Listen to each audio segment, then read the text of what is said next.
Semasa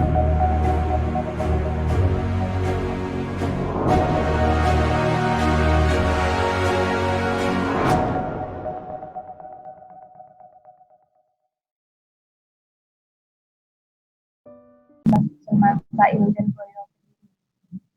Nah, sebelumnya saya sapa dulu ya semuanya.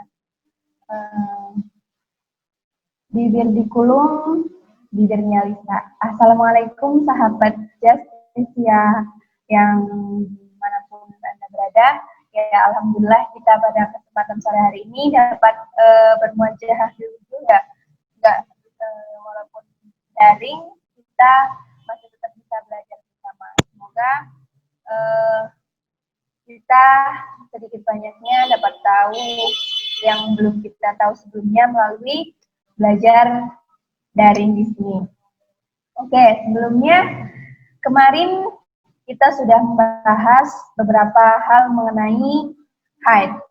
Bab yang pertama yaitu haid, ada pengertian, ada hadis-hadis, ada dalil-dalil yang menguatkan tentang pembahasan haid pada wanita. Nah, sekarang kita akan belajar tentang ketentuan darah haid. Maaf ya teman-teman, saya sedikit tuh jadi suaranya sedikit terganggu gitu dalam berbicara. Oke. No problem ya teman-teman, walaupun sedikit flu tapi insya Allah tetap semangat buat belajar bareng. Oke, langsung aja nih, ketentuan darah haid. Nah, darah haid ini warna, sifat, dan lemahnya darah tidak menjadi acuan dalam penentuan hukum darah haid. Sebab pembahasan kuat dan lemahnya darah hanya untuk menentukan darah haid tatkala wanita mengalami istihadah atau keluar darah lebih dari 15 hari atau lebih dari batasan waktu wanita haid. Dengan demikian, meskipun warna dan sifat darah berubah-ubah, kalau masih dalam batasan hari haid tetap dihukumi haid. Selama wanita tersebut mengeluarkan darahnya itu masih selama kurun waktu 15 hari, maka wanita tersebut masih dihukumi haid. Nah, darah yang keluar dihukumi haid apabila memenuhi 4 syarat. Jadi, darah yang dikeluarkan oleh wanita ini dihukumi haid apabila memenuhi 4 syarat. Nah, apa saja syarat-syaratnya? Ini yang pertama yaitu keluar dari wanita yang usianya 9 tahun, 16 hari, kurang sedikit. Masih ingat kan teman-teman? Batas dari wanita dihukumi haid itu usianya berapa? Nah, kemarin kita kan sudah bahas. Kalau diukur dari usia 9 tahun, maka maksudnya 9 tahun, 16 hari, kurang sedikit. Lalu yang kedua yaitu darah yang keluar minimal 1 hari 1 malam. Jika keluar secara terus-menerus atau sejumlah 24 jam, jika keluar secara terputus-putus atau tidak melampaui 15 hari. Jadi walaupun dari pertama, misalkan nih, kita haid, saya haid, hari pertama saya keluar, hari kedua keluar, lalu hari ketiga berhenti, terus hari keempat juga berhenti, hari kelima berhenti. Nah, itu kan kurun waktunya belum ada 15 hari ya teman-teman. Terus tiba-tiba hari ke-6, ke-7 keluar lagi. Terus kan kita bingung mau hukumnya ini apa. Kayaknya kemarin udah berhenti, kok ini keluar lagi. Kita bingung mau hukumnya apa. Kalau yang belum tahu pasti kita udah suci lagi. Nah, itu kan bingung mau hukumnya apa. Tapi kan itu udah masih dalam kurun waktu 15 hari, masih pada waktu wanita haid. Jadi itu masih keluar darah haid walaupun terputus-putus gitu.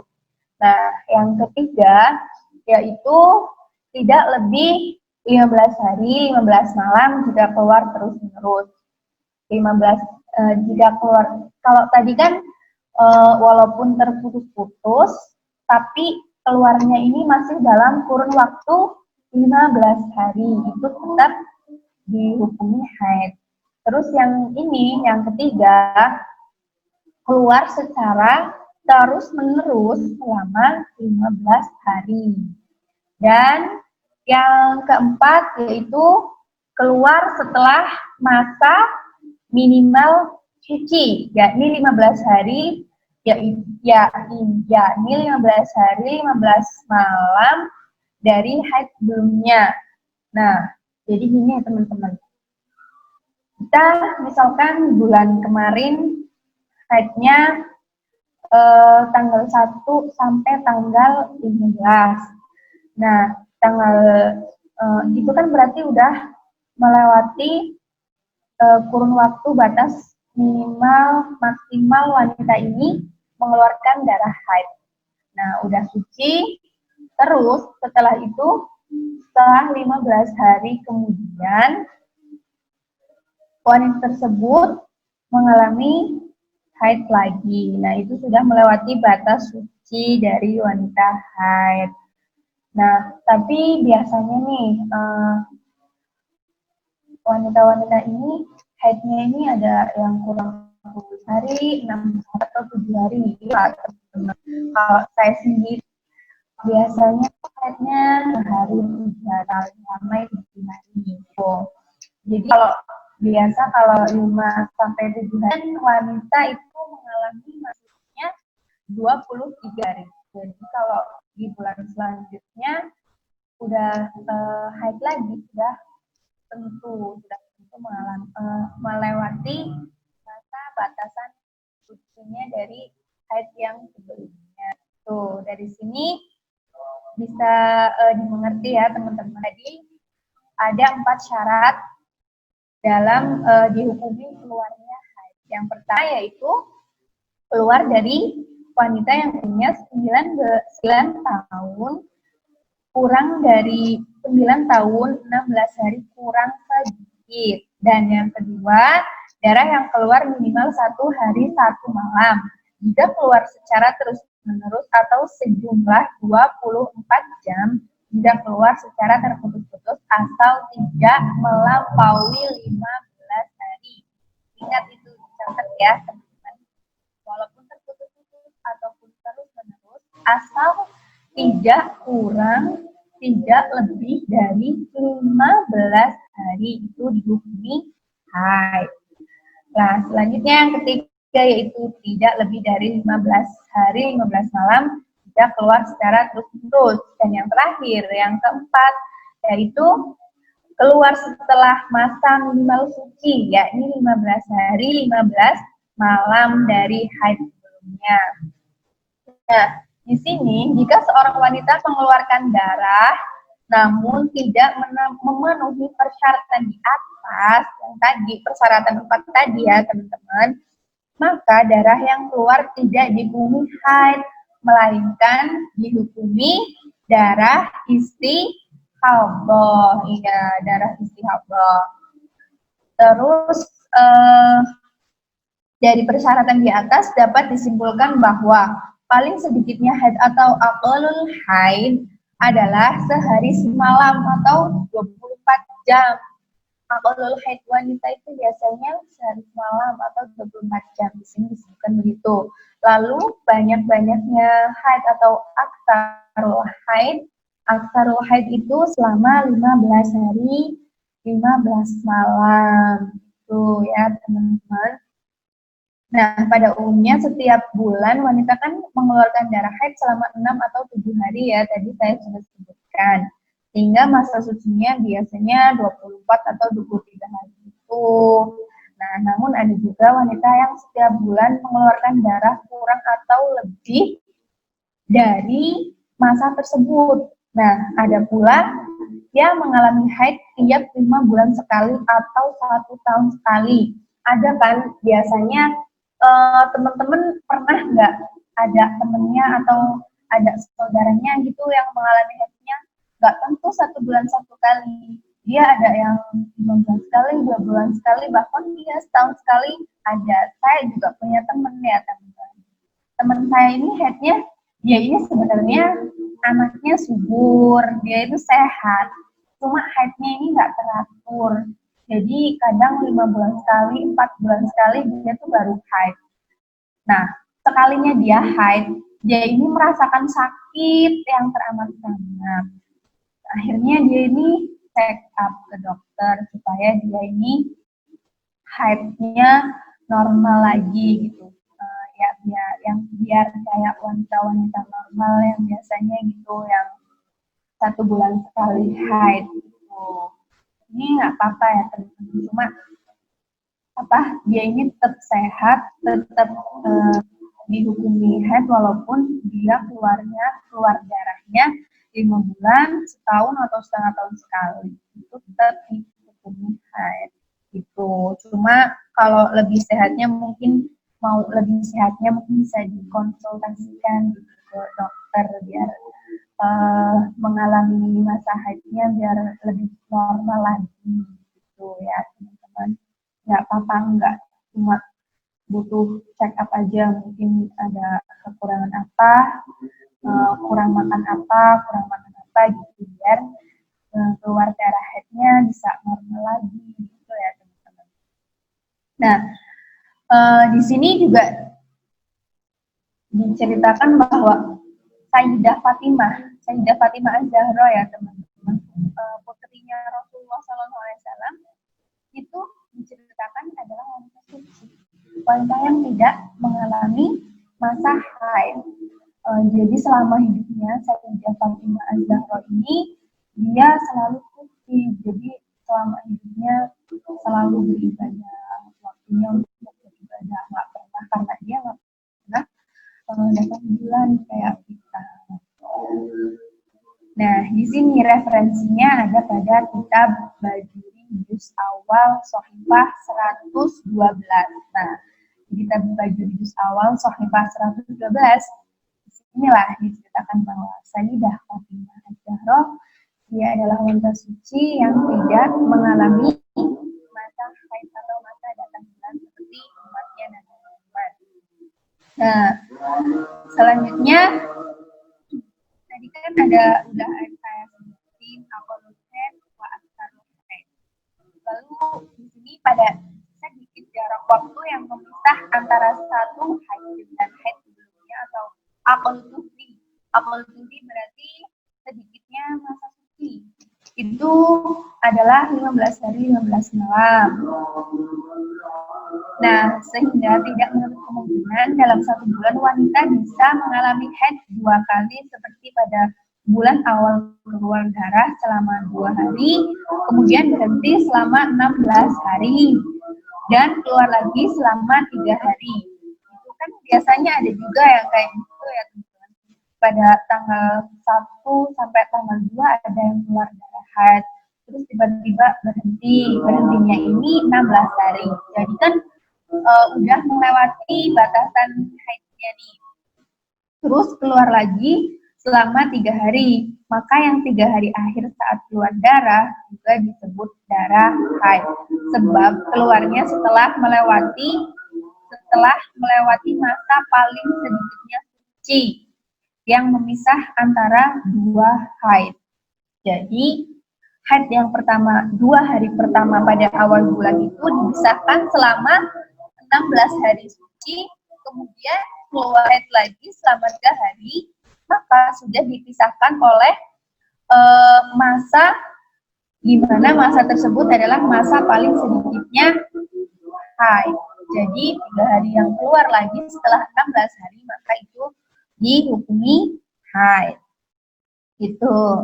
Nah, jika masa pemisah kurang dari 15 hari, maka perinciannya sebagai berikut.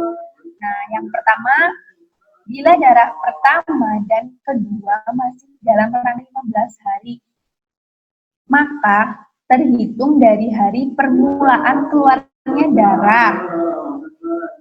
Maka semuanya dihukumi haid, termasuk masa berhenti di antara 2 darah tersebut. Ini misalkan tanggal 1, tanggal 2, tanggal 3 haid. terus 4, 5, 6 suci, kayak bukan suci tapi nggak keluar. Terus 7, 8, 9 itu keluar lagi. Nah ini kan baru 11 hari. Baru 11 hari, berarti masa pemisahnya kan ini hanya 3 hari. Nah 3 hari ini masih dalam hitungan 15 hari, hitungan 15 hari sedikit-sedikitnya haid, maksimal haid gitu.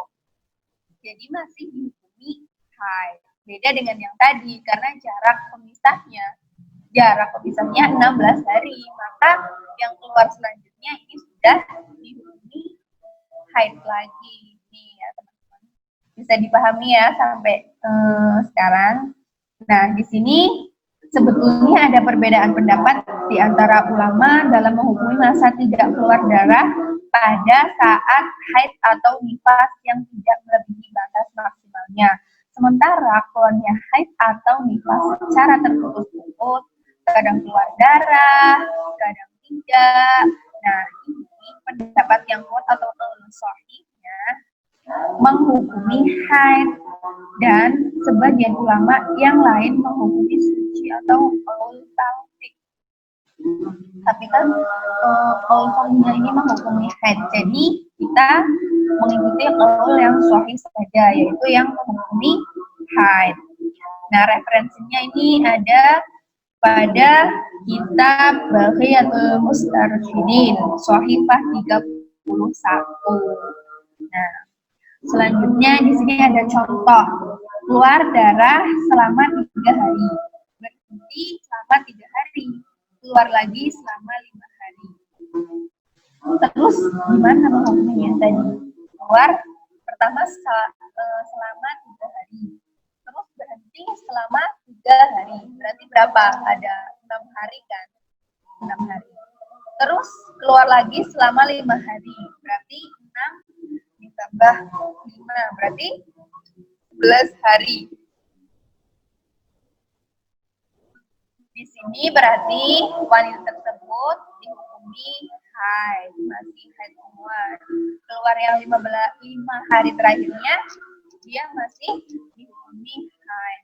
Dan 3 hari yang dia tidak keluarnya ini, dia tetap harus ini, kalau puasa dia tetap puasanya harus dikodok karena dia masih terhitung dalam masa haid, walaupun dia tak keluar darah yang 3 hari tadi, yang 3 hari kedua, tapi dia ini masih terhitung dalam masa haid. Jadi dia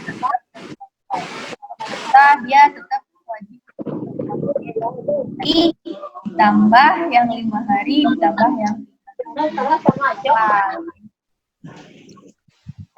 Terus yang kedua ada contoh keluar darah selama 2 hari. Nah, berhenti selama 10 hari. Jadi kan 12 hari. Terus keluar lagi selama 3 hari. Berarti pas nih 12 hari ya kan? Kalau puasa itu juga walaupun dia ini keluar darahnya hanya selama 2 hari dan 10 harinya dia nggak keluar darah. Terus 5 harinya dia baru keluar darah lagi. Jadi dia tetap mengkodok puasa yang nggak keluar darahnya yang 10 hari tadi. Walaupun dia ini tetap harus ngeter. Ngeter itu apa ya? Bahasa yang lebih bisa dipahami. Menahan, ya. Dia tetap harus menahan selama 10 hari itu. Kayak seperti orang puasa gitu. Tapi dia tetap harus mengkodok puasa selama 10 hari yang tidak mengeluarkan darah tersebut karena masih dalam batasan waktu haid. Nah, yang ketiga itu ada keluar darah selama 3 hari, keluar lagi selama 5 hari, keluar selama 3 hari, berhenti selama 3 hari, terus keluar lagi selama 5 hari, berhenti lagi selama 1 hari, keluar lagi selama 2 hari. Berarti berapa tuh? Keluar 3 hari. Berarti berhenti 3 hari. 6 hari kan? Keluar lagi selama 5 hari. Berarti 11. 11. Ya, pasti sebab ditambah lagi dia berhenti lagi 1 hari, 12. Terus dia keluar lagi selama 2 hari, berarti 14 hari. Nah, dari contoh tadi itu keseluruhan hari termasuk masih dalam masa maksimal haid, karena semuanya kan masih dalam jangka waktu 15 hari atau batasan-batasan haid. Gitu ya. Sebab apa tadi kan disebutkan bahwa dapat 15 hari 15 malam adalah batasan minimal bagi mengalami haid. Nah, bila sebagian darah kedua di dalam rangkaian masa 15 hari dari permulaan keluarnya darah pertama, sementara masa pemisah ditambah dengan darah pertama kurang dari 15 hari, maka semua darah yang keluar adalah darah istihadah. Masih ingat, masa pemisah ditambah dengan darah pertama kurang dari 15 hari, maka semuanya istihadah. Ini contohnya yang pertama. Yang pertama, seorang wanita mengalami mengeluarkan darah haid selama 6 hari. Berhenti selama 6 hari, berarti 12 hari kan. Nah, mengeluarkan darah kedua selama 6 hari. Berarti 12 tambah 6, 18 hari. Maka semuanya adalah darah istihadah. Karena 16 hari. 18 hari, maaf. Terus ada lagi nih wanita yang mengeluarkan darah selama 3 hari, terus berhenti selama 7 hari, jadi kan 10 hari. Nah, mengeluarkan darah lagi selama 8 hari, berarti 10 ditambah 8 berarti 18 hari. Itu sama kan, sama kayak yang tadi. Jadi semuanya tetap dihitung istihadah. Tuh, nah ini referensinya ada pada kitab Hasyiah Ul-Yumi juz awal halaman 160 ada. Terus ada yang kedua pada Hasyiah Buhyatul Mustarfidin juz 1 halaman 396. Shahifah 396, dan yang ketiga ada di kitab Buhdil Muhtaj juz 1 Shahifah 165. Ini di kitab-kitab tersebut adalah referensi dari contoh-contoh yang dihukumi haid, yang dihukumi semua itu ada. Terus yang selanjutnya, bila darah kedua sudah di luar rangkaian masa 15 hari dari permulaan haid pertama, atau jumlah masa pemisah ditambah dengan darah pertama tidak kurang dari 15 hari. Jumlah pemisahnya ditambah darah yang keluar pertama, darah yang keluar pada hari pertama ya teman-teman, itu darah pemisahnya kurang dari 15 hari. Karena jumlah masa pemisah ditambah darah kedua tidak lebih dari 15 hari, maka darah kedua dihukumi darah fasid atau darah kotor. Temen kedengaran suara lain nggak selain suara saya? Baik, terima kasih Prof. Di sini juga ada ini. Mohon maaf ya kalau ada suara lain karena suara kita nanya ada Dr. Nasir dari Petilaga. Mas di depan rumah saya suara lain. Ya, no problem ya. Saja nih. Ini dari yang saya bahas tadi, bahwa kurun waktu pemisah antara hari pertama keluar haid dengan hari pertama keluar haid, negara pemisahnya ini kurang dari 15 hari. Ini ada contohnya, misalkan keluar darah yang pertama selama 3 hari, berhenti selama 2 hari, lalu keluar darah yang kedua selama 3 hari.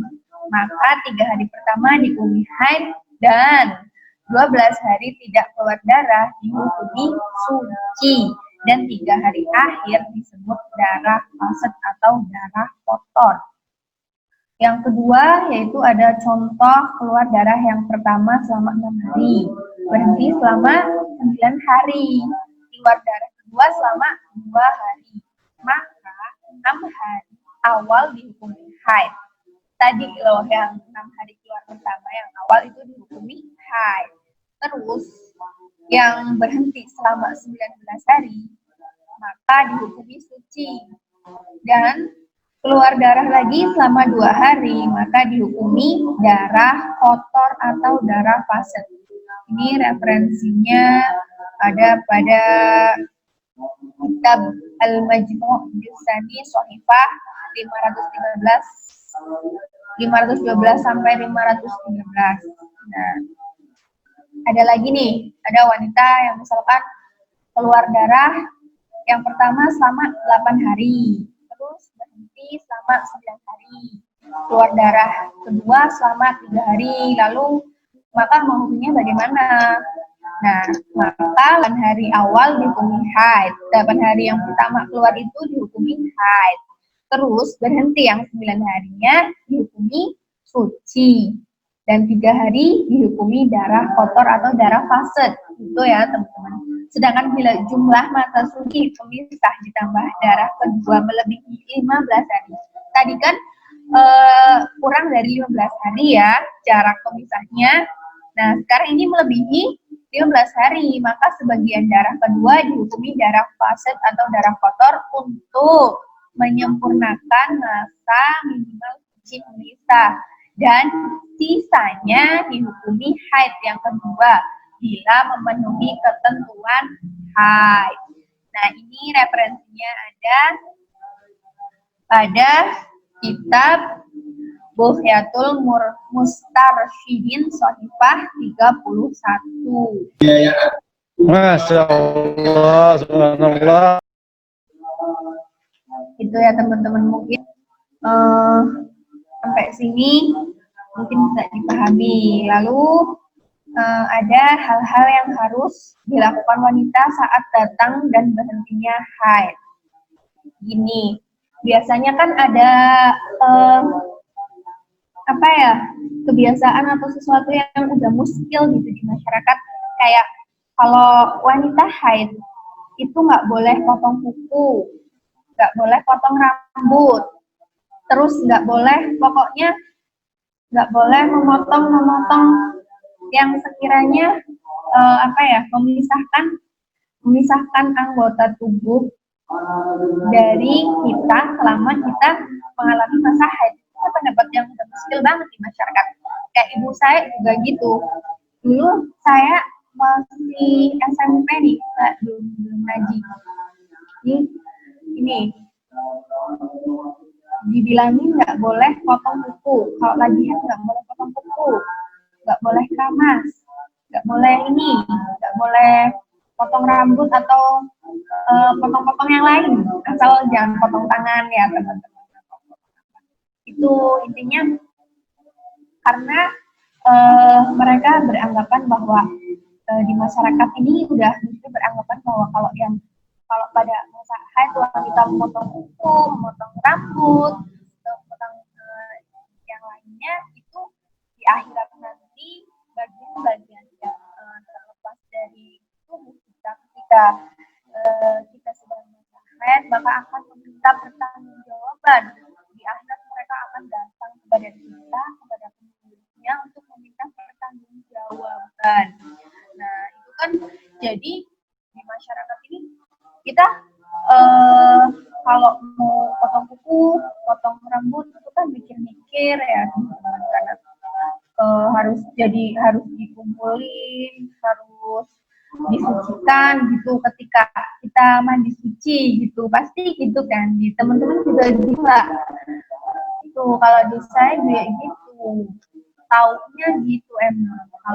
Kalau nggak mau anggota tubuh kita yang udah dipotong tuh kita nggak mau mereka itu meminta pertanggungjawaban kita di akhirat nanti, berarti kita kalau sewaktu suci harus mensucikan juga kukunya, rambutnya. Jadi kalau biasanya tuh kalau potong kuku terpaksanya potong kuku, terus potong rambut gitu, dikumpulin rambutnya, kukunya dikumpulin. Terus kalau udah pada masa sucinya, waktu mandi sucinya disucikan, diikutin mandi gitu, disuciin biar di akhirat nanti gak meminta pertanggungjawaban kepada kita yang telah memotongnya gitu kan. Ya teman-teman gitu nggak? Kalau bisa gitu. Nah sebenarnya gitu. Iya gitu. Dijangkit. Sebenarnya pendapat tersebut sebenarnya nggak apa-apa. Kita kalau memotong kuku ketika haid. Nah sedangkan kuku kita ini bisa melukai kita ketika tidak dipotong. Nah ini kan banyak madorotnya ketimbang manfaatnya ya teman-teman. Jadi nggak apa-apa dipotong aja, itu nggak apa-apa daripada kita kukunya nggak dipotong-potong terus bisa mengakibatkan kita tiba-tiba garuk-garuk jadi lecet, terus mengakibatkan kita kesakitan karena nggak dipotong kukunya gitu, atau rambutnya kalau nggak dipotong itu jadi apa? Gatel atau apa. Nah, itu lebih banyak madorotnya dibanding manfaatnya ketika kita tidak memotongnya, walaupun kita sedang dalam masa haid. Nah, sebenarnya ini nggak apa-apa. Terus di dalam kitab ini, di sini itu disebutkan bahwa ketika kita sedang mensucikan diri, ketika habis haid itu mensucikan diri mandi, itu di sini disebutkan bahwa cukup membasuh bagian yang dipotong. Jadi kayak misal kita motong kuku, terus bagian potongannya, bukan potongan kukunya, tapi bagian yang telah dipotong di sininya, itu kan udah termasuk, kalau kita mandi itu udah termasuk basuh ya. Jadi yang dibasuh ini bukan potongan kukunya atau bukan potongan rambutnya, tapi di sini disebutkan bahwa yang basuh adalah bagian yang telah dipotong. Nah itu kalau ya kita logika aja, kalau kita mandi wajib pasti kan membasuh semuanya. Jadi kan potongan yang tadi dipotong kukunya misalkan sama yang rambutnya itu udah termasuk terbasuh, jadi tidak perlu kayak mengumpulkan punya atau rambutnya itu sebenarnya apa. Nah tapi kan misalnya di masyarakat udah sudah muskil gitu pendapat itu. Saat darah haid tiba, nah seorang wanita wajib menghindari hal-hal yang diharamkan. Tapi kan hal tersebut tidak diharamkan, memotong kuku maupun memotong rambut itu tidak diharamkan. Nah, hal yang diharamkan yang insya Allah akan dipaparkan mendatang ya, nggak sekarang. Nah, di samping itu ia harus menjaga jangan sampai sesuatu yang dipakai dalam ibadah terkena najisnya darah haid. Bila darah haid yang keluar telah mencapai batas minimal haid atau 24 jam, maka tatkala darah berhenti, ia wajib mandi serta melaksanakan rutinitas ibadahnya. Bila kemudian darah keluar lagi, maka ia diwajibkan kembali menghindari hal-hal yang diharamkan sebagai wanita haid. Nah, dan jika darah berhenti lagi, ia wajib mandi lagi dan demikian seterusnya selama masih dalam masa 15 hari, yakni masa maksimal haid. Manakala darah berhenti sebelum batas minimal haid atau 24 jam, maka ia cukup membersihkan darah yang keluar dan wudhu bila ingin melaksanakan aktivitas ibadahnya. Jadi cukup membersihkan dan wudhu, nggak perlu mandi. Terus bila ternyata darah keluar lagi, maka saat darah berhenti ia wajib mandi kalau memang masa keluar darah pertama ditambah darah kedua jumlahnya mencapai batas minimal haid, yaitu 13 hari. Gitu. Nah, Dan demikian bagi wanita sangatlah perlu untuk menandai waktu keluar dan berhentinya haid. Jadi lebih baik nih buat para cewek kalau haid pertama itu biasanya lebih baiknya itu dicatat, kalau enggak di tanggalan itu di apa ya, kalau saya di ini dibunderin gitu, keluar pertama nih tanggal berapa itu dibunderin di tanggalan di kalender, terus sucinya tanggal berapa itu di bunderin lagi gitu biar ingat, terus biar bisa gampang untuk menghitung masa haid masa suci, terus untuk lebih mudah menghubungi darah tersebut darah apa gitu ya. Nah, serta memperhatikan warna dan sifatnya, terlebih bila mana ia mengalami istihadah. Nah, kalau istihadah kalau istihadah juga penting ini dihitungnya, makanya kita juga perlu mencatat waktu haid keluar dan tidak keluar dan suci itu juga untuk memperhitungkan masa istihadah. Kadang kan kita juga nggak tahu kalau ada dari kita yang nggak tahu darah yang dikeluarkan itu udah masuknya darah istihadah. Dia tetap buka sholat, dia tetap mengiranya dia ini masih haid, padahal itu darah istihadah. Yang mana darah istihadah itu kalau kita keluar dari istihadah, kita tetap wajib sholat. Walaupun sholatnya itu harus disumpel darah gitu.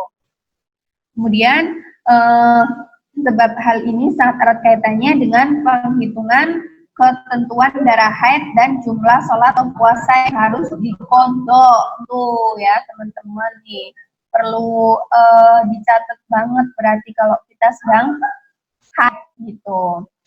Nah, di sini kan ada kesunahan pada wanita yang haid. Kesunahan apa aja sih yang harus dilakukan pada wanita haid? Tadi kan saya udah menyebutkan ya. Sunnah untuk wanita ini sunnah untuk tidak memotong kuku, sunnah untuk tidak memotong rambut, gitu. Dan lain-lain. Nah, dan lain-lain dari anggota badan saat haid atau nifas. Enggak saat haid doang, tapi saat nifas juga. Karena ada keterangan yang tadi bahwa ketika kita memotong kuku atau rambut atau anggota badan lainnya ketika kita haid, anggota badan tersebut di akhirat akan meminta pertanggungjawaban kepada kita. Nah, karena dia belum disucikan, akan kembali ke pemiliknya masih dalam keadaan jinabat atau belum disucikan. Akan tetapi bila terlanjur dipotong, maka yang wajib dibasuh adalah tempat atau bekas anggota yang dipotong, bukan potongan dari anggota tersebut. Oke, saya tegaskan lagi ya teman-teman. Jika kita pada saat haid atau nifas memotong kuku, memotong rambut, itu yang dibasuh, yang wajib disucikan adalah tempat atau bekas potongannya, bukan potongan dari anggota badan tersebut. Jadi bukan kukunya yang udah dipotong, bukan rambutnya yang udah dipotong, tapi bekas dari potongannya. Jadi di sini bekasnya, atau di sini bekas potongannya, itu kan udah termasuk udah otomatis tersucikan ketika kita mandi suci. Ketika kita mandi suci dalam setelah mengalami masa haid gitu.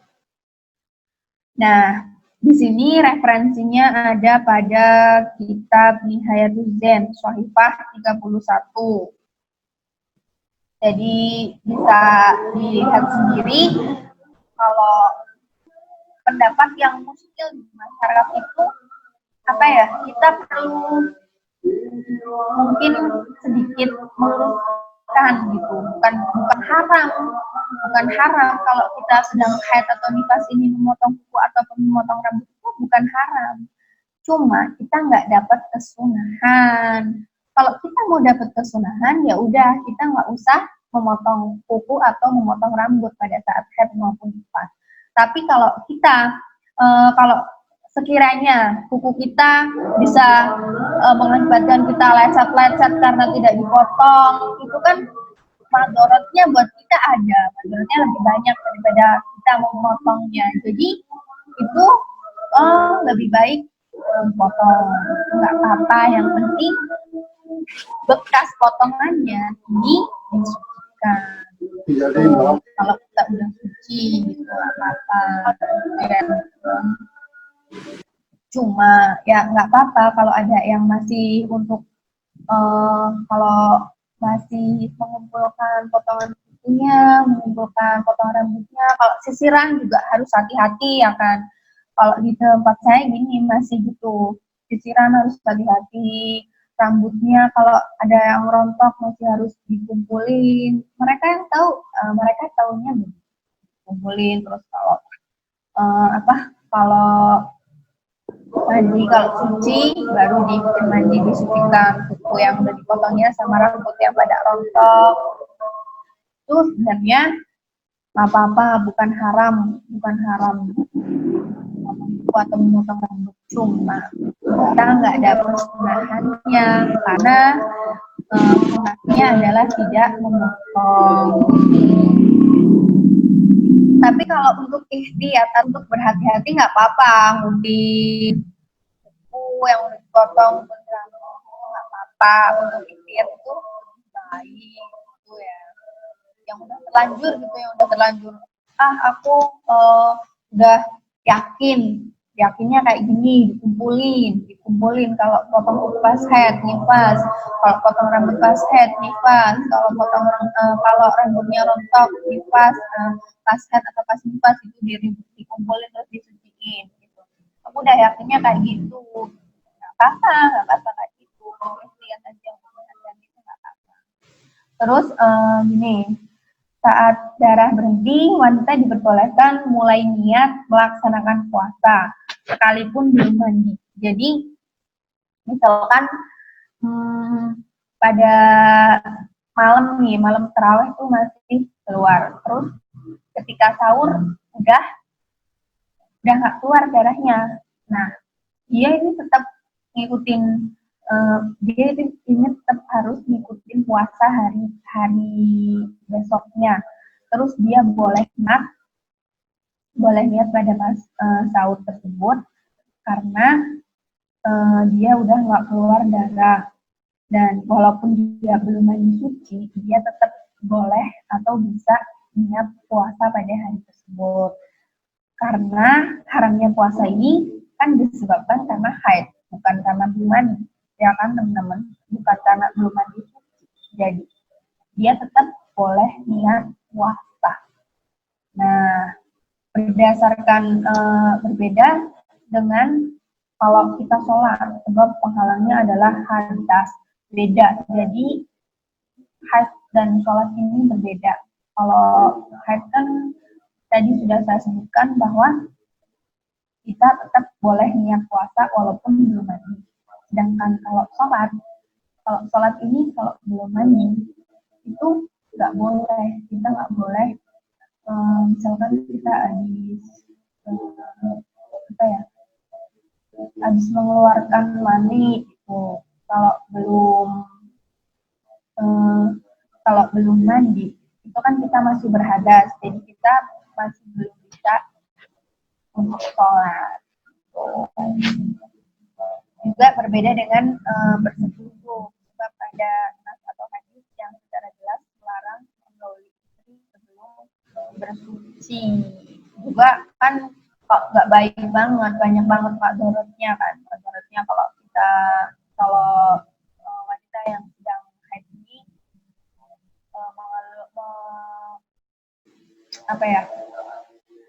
melakukan hubungan badan gitu, itu banyak banget menurutnya. Bisa anaknya catat kena udzubillah ya teman-teman.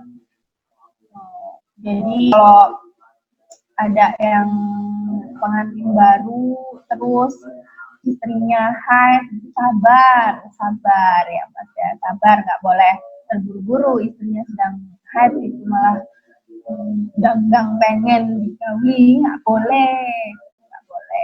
Banyak banget madorotnya, juga banyak hadis-hadis yang menerangkan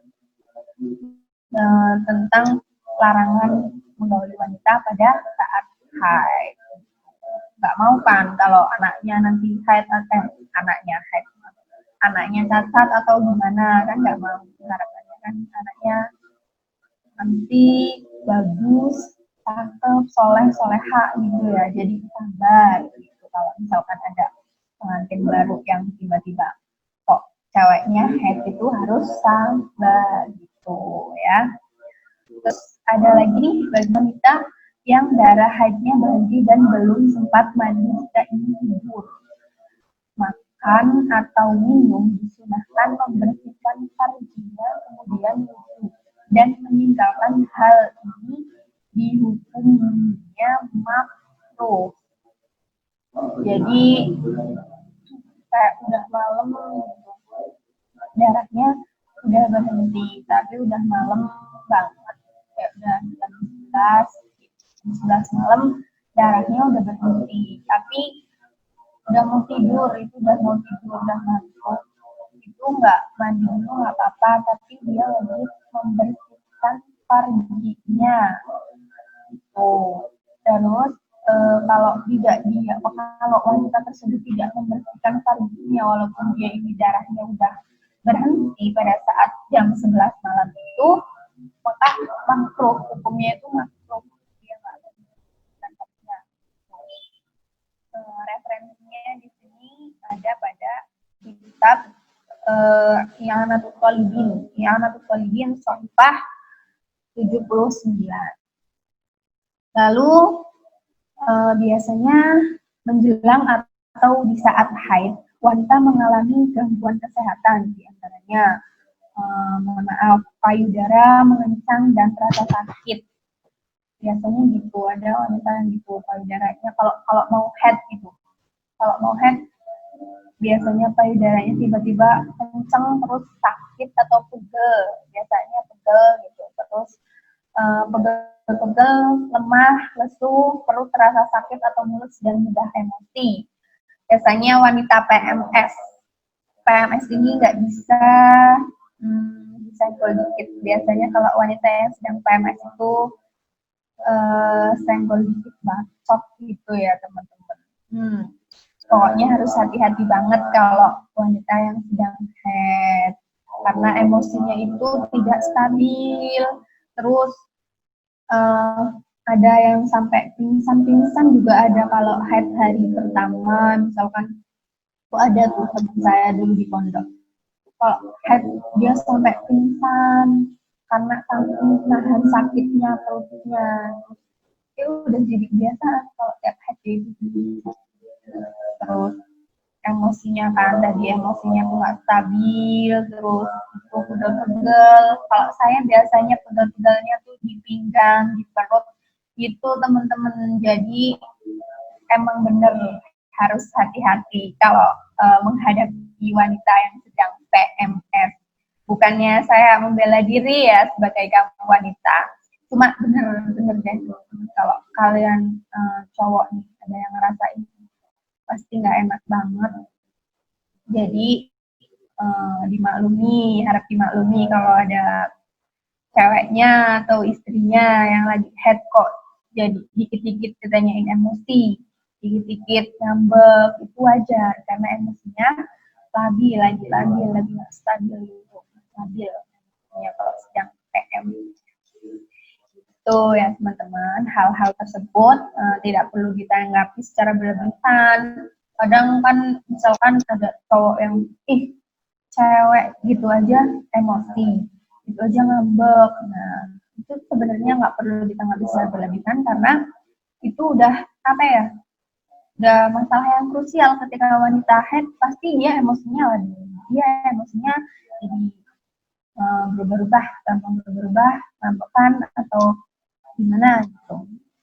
Nah, sebab itu hanyalah dampak dari keluarnya darah secara wajar. Biasanya akan hilang di saat berhentinya darah haid. Bahkan terkadang hal itu berlangsung sebentar. Ya emang. Ada yang dia itu bisa marah-marah terus sampai dia itu sampai darah haidnya berhenti itu ada juga yang cuma pas awal, pas ketika mau keluarnya aja dia tiba-tiba emosinya jadi naik terus abis udah keluar hari keduanya udah biasa lagi.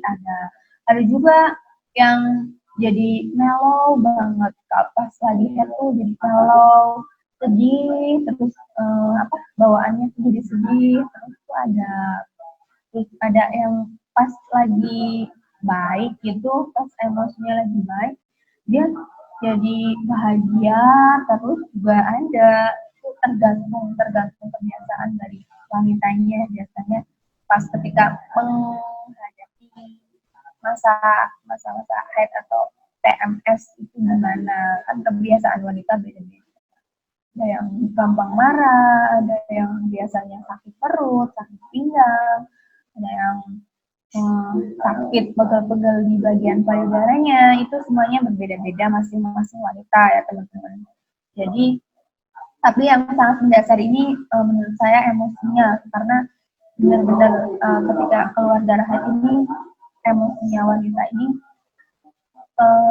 sangat mudah sekali rentan untuk berubah-ubah gitu ya teman-teman. Jadi harap dimaklumi untuk yang punya pacar ketika sedang haid maupun ketika istrinya sedang haid ketika emosinya ini berubah-ubah gampang berubah-ubah ini harap dimaklumi jangan di kayak misalkan jangan ditanggepin terlalu gitu kayak misalkan ceweknya gampang marah-marah terus cowoknya nanggepin ikut marah-marah. Nah, nggak gitu. Nanggepin cewek lagi PMS itu harusnya dibaik-baikin aja. Pasti dia kalau moodnya ini lama-lama ini kalau dibaik-baikin juga moodnya insya Allah bisa kembali baik lagi. Kayak gitu. Nah, gitu aja ya teman-teman pembahasan mengenai haid pada sore hari ini belajar barengnya semoga sedikit banyaknya bisa bermanfaat bagi saya dan bagi teman-teman semua semoga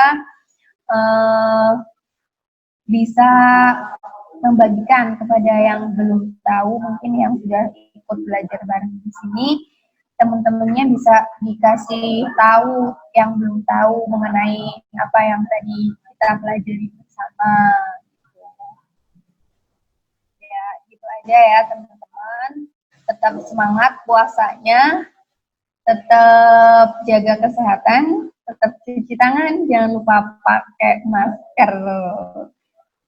Nah, gitu aja. Sekian dari saya, kurang lebihnya mohon maaf. Billahi taufiq wal hidayah, wa ridwal hidayah.